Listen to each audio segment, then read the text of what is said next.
Baik, assalamualaikum warahmatullahi wabarakatuh. Ketemu lagi di channel ini, nih terkait dengan hitungan.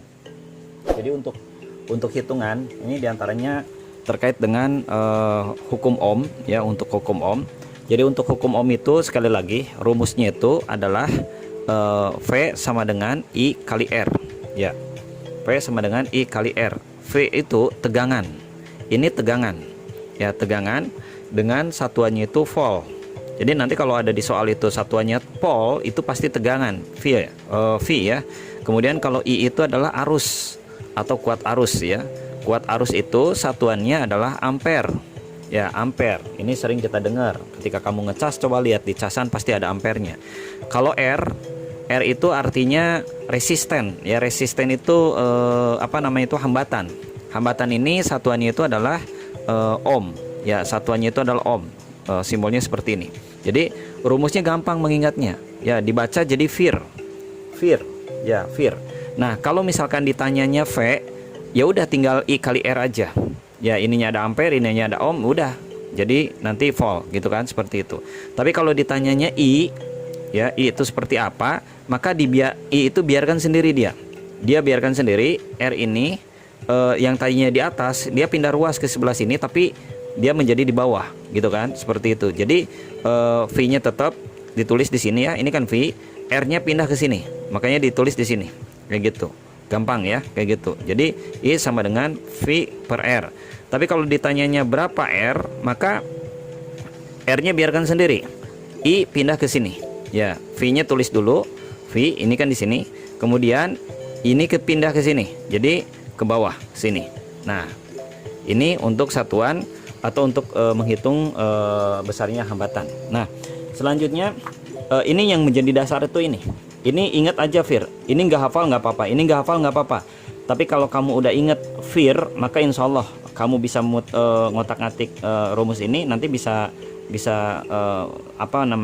menentukan rumus dari Fir ini, gitu kan, seperti itu. Nah, kemudian dalam hukum ohm itu biasanya dihubungkan dengan rangkaian. Rangkaian itu kan ada seri, ada paralel. Seri, ingat berseri ya.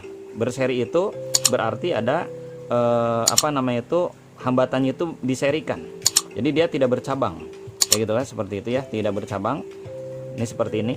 Kayak gitu kan gambarnya. Nah, ini ada arus ke sini karena ini dari arus itu kan dari potensial yang tinggi ke potensial yang rendah. Ini tinggi, ini rendah, gitu kan, seperti itu. Nah, ini R, misalkan ini R1, ini R2. Maka ini sekali lagi ini bisa diganti oleh R pengganti. R penggantinya disebut dengan RS. Ya, berapa sih RS itu?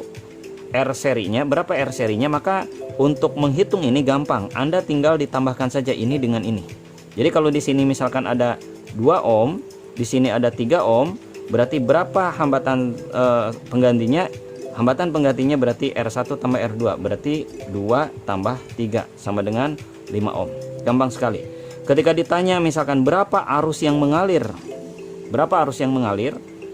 Tentu di sini kita harus ada V dulu. Misalkan V-nya itu diketahui 10 volt.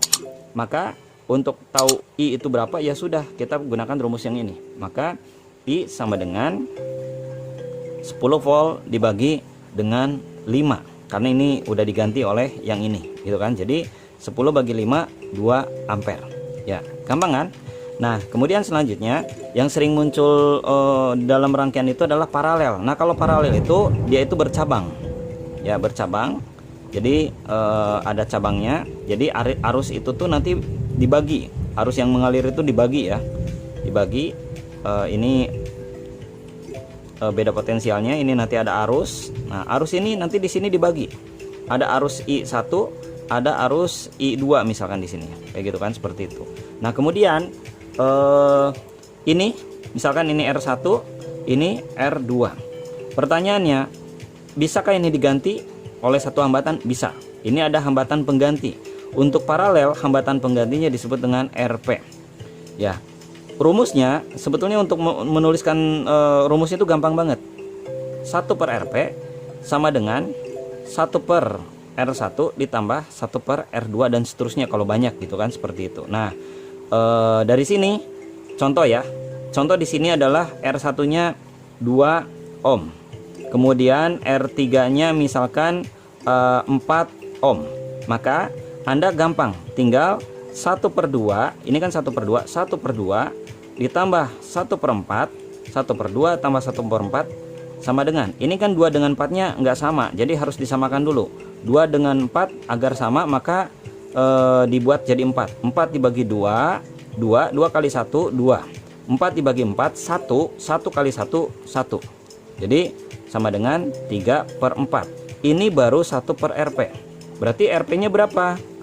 RP sama dengan, balikin ya, balikin yang ini, karena ini kan 1/Rp, maka RP nya dibalikin. RP sama dengan 4/3, 4/3 ohm, kayak gitu kan, seperti itu. Nah, kalau misalkan V nya itu 12 ohm, berapa I ini? Ya sudah, kita tinggal gunakan rumus yang ini. I sama dengan V per RP, ya, karena ini sudah diganti jadi total. Ininya 12 volt, ya, 12 volt dibagi oleh 4/3, 4/3. Jadi sama dengan 12 volt dibagi 4/3 itu sama dengan 12 dikali 3/4. Ya, tinggal dibalikin ya, tinggal dibalikan. Jadi 12 kali 3/4 sama dengan 12 dibagi 4 itu kan 3. 12 bagi 4 3. Ini masih 3, berarti 3 kali 3 sama dengan 9 ampere. Artinya arus yang mengalir di sini itu adalah 9 ampere.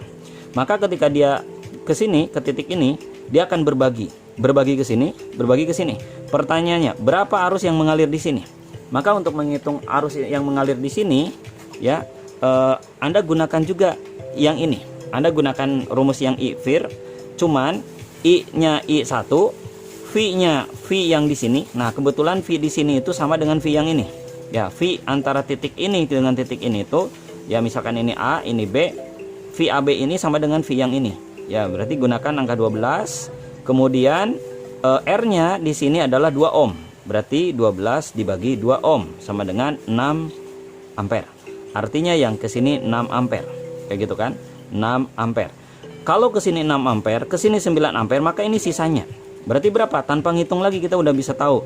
Ini adalah 9 dikurangi 6. Jadi yang ke sini atau I2 itu, ya, ini I1, ini I2. I2 itu berarti 9 dikurangi 6 atau 3 ampere.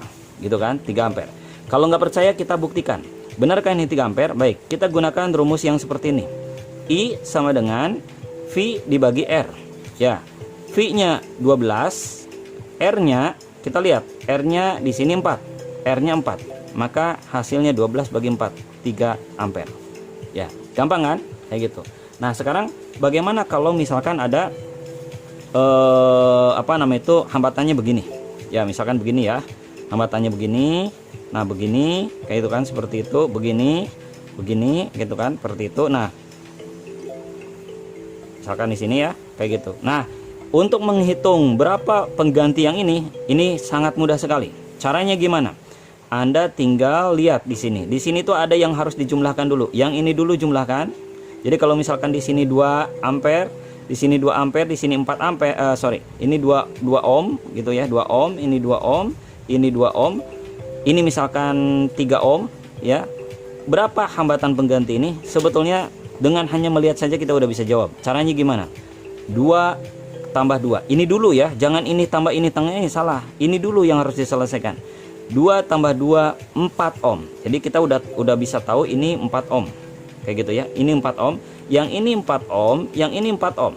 Kayak gitu ya. Maka kita gunakan 1/4 ya ditambah dengan 1/4. Ya kan? Ini sama dengan 2/4 kan udah sama. Ya, nanti balikin 4-nya ke atas, 2-nya ke bawah. Karena ini pengganti untuk paralel begini kan, maka RP-nya itu tinggal dibalikin aja. 4 dibagi 2 sama dengan 2 ohm, gitu kan, seperti itu. Nah, kalau misalkan ini udah tahu ini 2, ini 3, maka kita bisa tahu yang ini tinggal ditambahkan 2 tambah 3. Jadi semuanya yang ini adalah berapa? 2 tambah 3, 5 ohm, gitu kan, seperti itu ya. Kalau misalkan di sininya udah diketahui, misalkan ini V-nya itu adalah 10 volt. Berapa arus yang mengalir ke sini? Ya sudah, kalau arus mengalir ke sini 10 dibagi 5. Berarti dia berapa? 2 2 ampere. Ya, kayak gitu kan, seperti itu. Nah, yang di sini tinggal dihitung nanti pakai R-nya R yang ini. Kalau di sini tinggal dihitung R-nya nanti pakai yang ini, V-nya pakai yang ini. Ya, jadi ini 10 bagi 4, yang ini 10 bagi 4. Ya, 10 bagi 4 berapa?